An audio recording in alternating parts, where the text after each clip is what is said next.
Hello and welcome to HighRise, AskHighrise episode number, I think we're on number 7, I think this is number 7. And in this episode, number 7, we're going to look at something which is really, really important and something that often gets thought about, agreed with and then forgotten. And it's passwords. Passwords, passwords and passwords. You need loads of them these days. Every single service you have, your bank, your phone, your email, all these things need a password. And you're probably hearing on the news constantly about passwords, and we've got lots of advice coming towards us, and I wanted just to cover some information. Particularly some of the meetups we went to, and both family and friends have asked some questions about, I'm constantly being told that my password is not strong enough. So you probably get a website, so WordPress has it as well. In the back end of WordPress, when you change your password, it has a strength meter that tells you whether your password is considered secure or not. And I keep getting said, but the only way to make it secure is so I can't remember it, and then it becomes a problem. So in this episode, what we're going to look at is passwords. We're going to look at why passwords are so critical, how to create strong passwords and why some passwords are particularly poor, and tips for managing your passwords between your different sort of accounts. So hopefully you'll gain something from it. So let's get started. So let's have a look at passwords and the importance of passwords. And this is an online tool.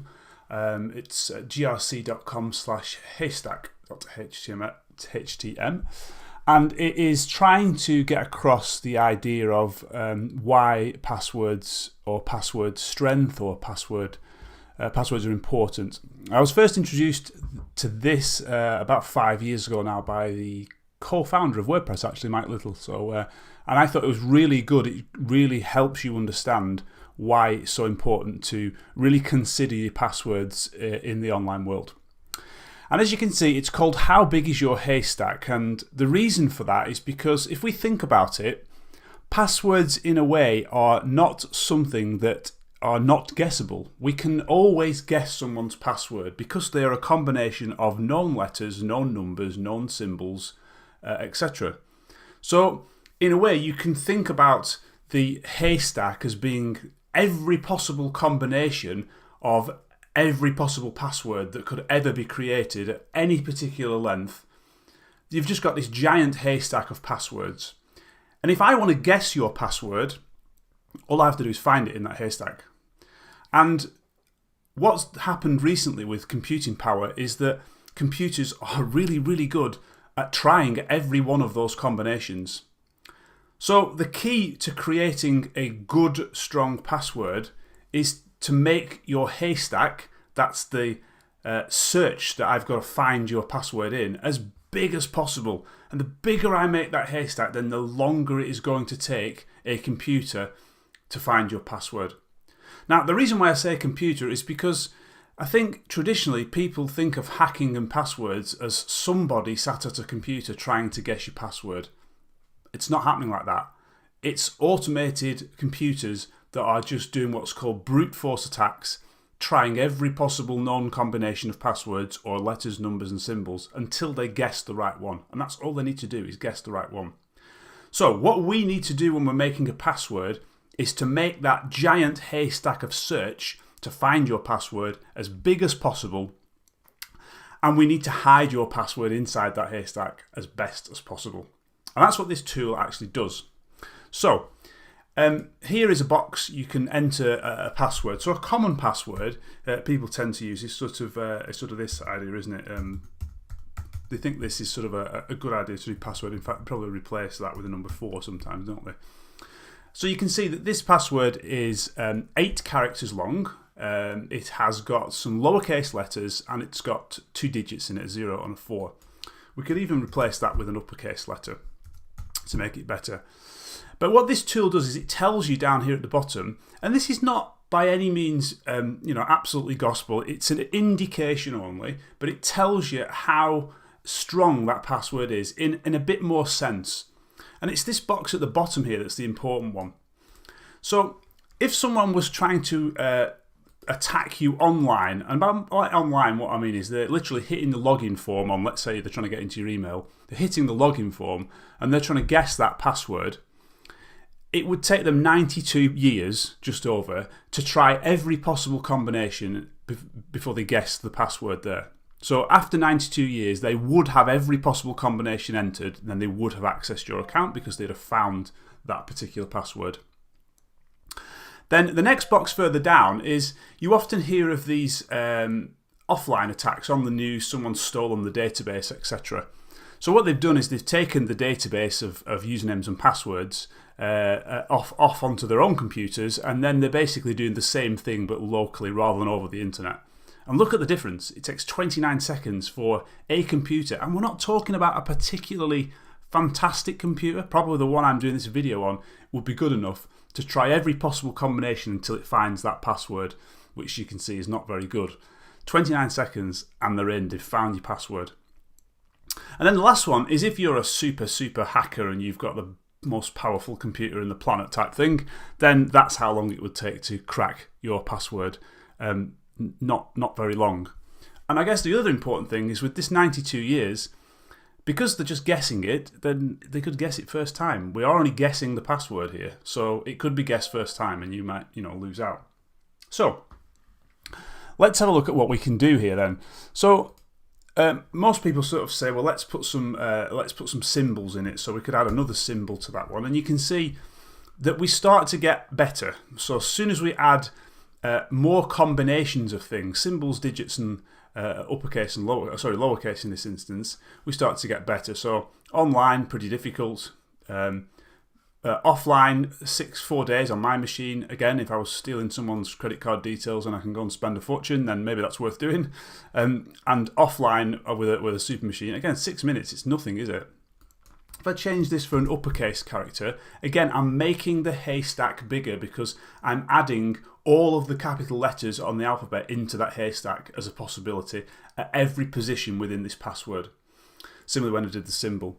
So you can see this starts to get a bit better, but still it's not particularly impressive here. So, you hear of these massive companies that are getting their database taken. If someone can crack your password to your email in 1.7 hours, it's just not good enough. You need a better password. So that's with 9 characters in.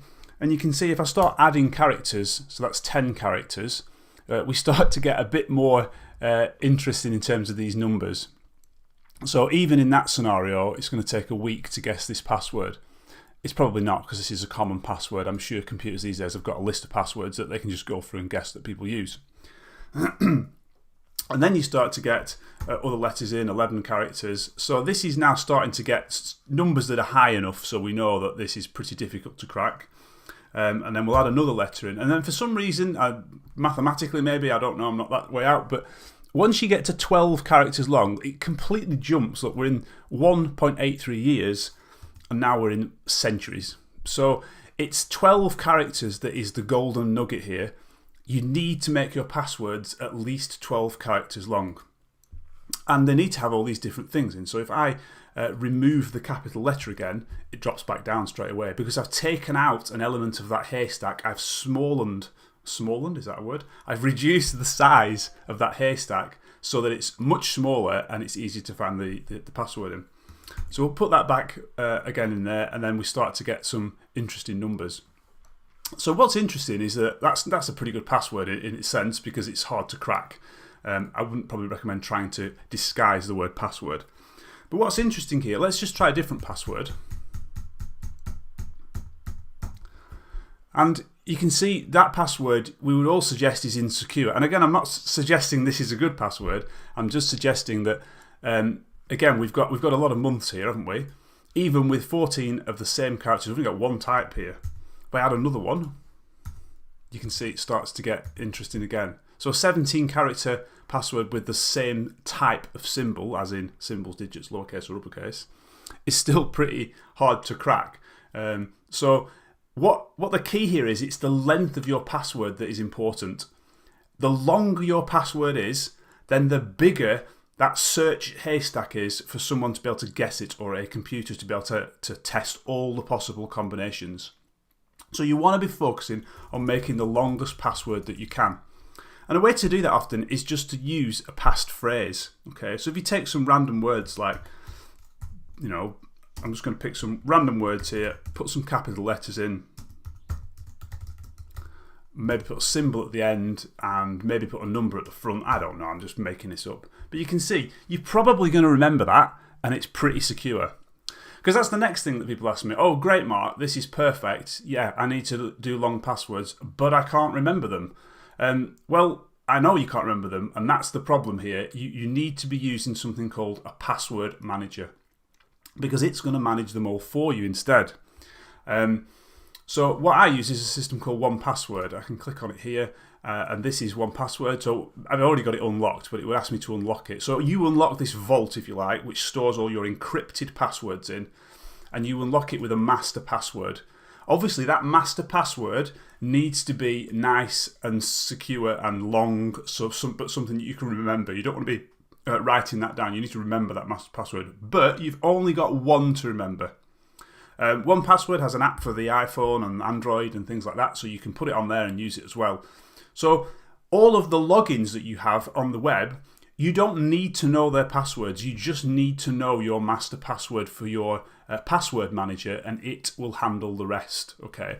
So if we have a quick look here, if I wanted to log into to my blog, for example, I can just type my blog's address. So this is my blog. I'm going to log in, and I'm just going to click open and fill, and it's going to complete the login form for me. I have absolutely no idea what that password is, and it's going to log me in. So I'm now logged into my blog, and I can work away on my site. So I don't have to remember those long passwords, and that's really important. So password manager is crucial. Length of your password is absolutely super critical as well. And then the last thing I would say is that for security as well, or two last things I would say, is your email password is the most important password that you have, probably apart from your password manager in this instance. But the reason why that's most important is because if I've got access to your email account as a hacker and a nasty person, I can go and reset your password on all your other systems, and it will send me an email, and I can then make my own password up. So you must need to have that email password to be very, very secure. And that leads on to my final point, is lots of services these days are offering something called two-factor authentication. And I would highly recommend that you look at two-factor authentication.